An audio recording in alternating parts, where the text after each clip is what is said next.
mga palalabs, ngayon po ang ating lulutuin ay tomato, onion, garlic, ginger, and of course, hindi mawawala yung ating puset, squid, na tinatawag po sa English, tuyo, tsaka vinegar, at tsaka oil. Mag-adobong puset po tayo mga lalab. At talagang hindi mawawala ang ating paminta at tsaka salt, black pepper, and salt. Ito po yung ating gagawin sa adobong puset. Let's go guys! And cook adobong puset. So yan mga lalab, hindi talaga mawawala yung ating pamantika pag adobong puset po ang ating lulutuin. Kaya mainam na may mantika para masarap at malinamnam. So ngayon, mag-init po tayo ng ating pamantika. Pagkatapos dito, ilalagay po natin ang mga masasarap na Ayan, mainit-init na po yung ating mantika.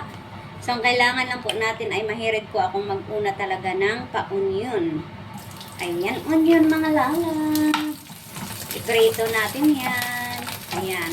Pero, huwag nating masyadong patagalin kasi mahilig po ako sa hilaw na onion. Pagkatapos nito, lagay natin yung madaming garlic at saka madaming luya. Ayan. Sabay-sabay na natin, ganun talaga mag-adobo. Huwag mag-antay ng panahon, kailangan. Basic lang tayo, pero masarap yung ating niloloto. Ayan. Pagkatapos nito, ayan, nahalo-halo na natin mga lalab habang kumukulo yung ating pakaning sa kabila. Ayan. Ngayon, pwede na po natin ilagay yung ating tomato. Kasi gusto kong malagyan ng ating tomato yung adobong puset. Ayan. At saka hindi ako mahilig magpa-brown ng aking garlic. Sa mga gustong mahilig magpa-brown ng garlic, sa mga onion, at saka sa ginger, pwede nyo nang ipa-brown yan. Pagkatapos nito, ihulog ko talaga yung aking puset. Ayan. O, diba? Madali ang loto, diba? Ay, alam mo nga lala, ang sikreto sa adobong puset po ay hindi po tagalin ang pagluluto sa adobo. Bakit? Kasi titigas yung ating squid. Dapat kunting oras lang yung ating pagluluto sa atong adobo. Kaya ngayon, simulan na natin lagyan ng ating, ayan, ang sarap ng ating pasuye sauce. Sabang ang ating kanin ay kumukulo. Ayan, nag-shopping kasi ako mga lalab. Ayan. Pagkatapos nito, ilagay natin yung ating pasol. Kunting salt lang kasi meron na po tayong suya at saka black pepper. Ayan. Black pepper. Ayan. Ayaw lumabas ng black pepper. Ayan, black pepper. So, ngayon, pakuluin lang natin ng saglit. Ayan. Sa mahilig po, antay po natin ilagay yung vinegar. Sabi ko sa inyo, pag nagluto ako ng mga ganito, huli po nilalagay ko yung vinegar para hindi siya titigas. Ayan, o diba? So ngayon mga lalab, kailangan natin ng lagyan ng konting sugar kasi nga dahil sa ang ating adobo kasi to. Pag may adobo ay may konting siyang sugar para maasim-asim. Ayan, maasim-asim na manamis-namis. Ayan. Ganun talaga ang adobo mga lalab. Walang pagkakaiba sa lahat. Ayan. So ngayon lalab, lumalabas na po yung ating patubig ng ating pusit na yan. So kailangan lagyan natin ng konting tubig pa. Para sa ganun, mapulikok siya talaga. Konti lang. Ayan. Konting tubig.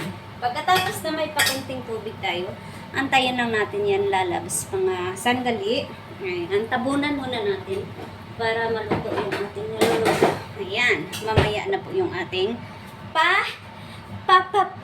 vinegar. Ayan, hantay-antay lang tayo. Ayan mga lalab, dahil hindi po ako mahilig maglagay ng maitim sa ating nilulutong pusit, kinukuha ko yung itim ng pusit, kaya nilalagyan ko siya sa sarili kong version, ang aking pa-black sauce. Ayan, black sauce. Ayaw ko kasi ng itim ng pusit. Kaya kusa kong binilagyan siya ng black sauce. Ayan.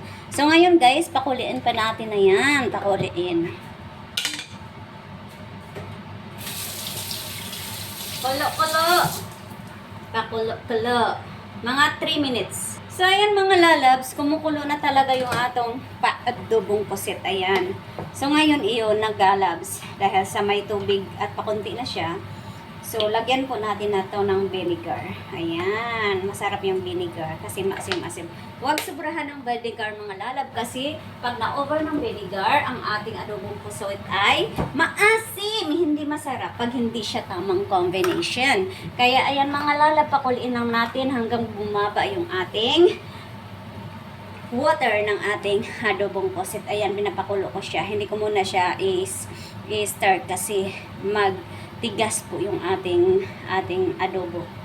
Ayan, start na natin kasi kumulo na po yung ating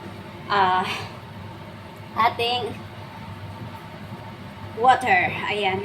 So, around mga ilang minuto, bababa na po yung ating water mga lalabs ang ating pusit. Ayan, i-close natin sandali ito para maluto siya talaga. Ayan, i-close natin. Counting tayo ng around 2 minutes. 2 minutes! Mga lalab, so ngayon ang adobo natin. Ay, wow! Hito na tayo mga lalab. Oh, ayan. Ang sarap ng paadobo natin mga lalab. Tuyo na siya at masarap. Kaya sa mga gustong may sabaw sa pusit, pwede nyo pong hindi masyadong tuyuin ang inyong pusit kasi gusto nyong may sabaw. So, dahil sa gusto ng konting sabaw, dinagdagan ko kasi pinabayaan ko siyang magluto. May ginagawa ako mga lalab, kaya tuloy na dry yung ating adobong pusit. Pero masarap na yan. 100% masarap na po yung ating paadobong pusit. Tingnan mga lalab. So, yummy, diba? Ang sarap yan mga lalab. Kaya, ayan, pakuliin natin ng konti. For sure, masarap na yan. Kaya, ayan, pagkatapos, pwede siyang ihaing. Ayan, so yummy! Thank you so much for watching mga lalab. Don't forget to subscribe, Frexy Joy Lozada, and always click the notification bell so that every uploaded my videos you have updated. Tuloy lang ang buhay na sadyang makulay, and see you first the kind of God on His righteousness, and all these things shall be added unto you. So, ayan na po yung ating paadobong pusit. Yummy and wonderful cooking time. Ayan, tinurn off na po natin yung ating fire para sa ganon ready to serve our adobong pusit. Hindi po ako mahilig sa black ng pusit kaya ako na mismo naglalagay ng pakulay dyan. Salamat and thank you everyone. May the Lord God bless us.